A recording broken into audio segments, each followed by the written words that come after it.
श्री कृष्ण कहते हैं, जीवन की गंगा तब तक बहती रहती है जब तक उसमें गति होती है।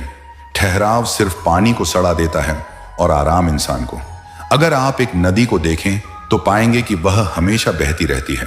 चाहे उसके रास्ते में कितने भी पत्थर आए, वह उन्हें पार करने का तरीका ढूंढ लेती है।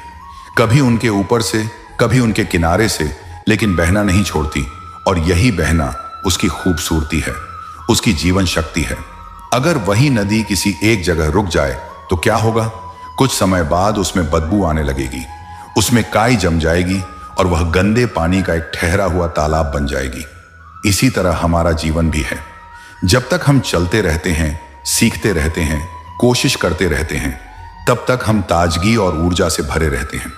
लेकिन जैसे ही हम ठहर जाते हैं, सोच लेते हैं कि बस अब बहुत हो गया, अब मुझे और कुछ करने की जरूरत नहीं, तभी से हमारे भीतर की शक्ति कम होने लगती है। हमारी सोच सीमित हो जाती है, हमारा आत्मविश्वास धीरे धीरे घटने लगता है और हम अंदर ही अंदर कमजोर होने लगते हैं। आराम बुरा नहीं है, लेकिन जब आराम जीवन का स्थायी हिस्सा बन जाए तो यह आलस्य में बदल जाता है और आलस्य धीरे धीरे हमारी क्षमताओं को खत्म कर देता है।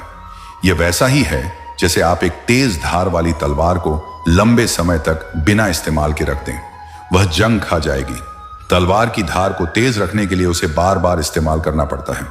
जीवन में गति बनाए रखना जरूरी है, क्योंकि यही गति हमें नए अवसरों से मिलवाती है। अगर हम ठहर जाएं तो अवसर हमारे पास से निकल जाएंगे। यह बिल्कुल एक ट्रेन की तरह है। अगर आप समय पर प्लेटफॉर्म पर नहीं पहुंचे तो ट्रेन निकल जाएगी और आप सिर्फ देखते रह जाएंगे। जीवन की ट्रेन भी किसी का इंतजार नहीं करती।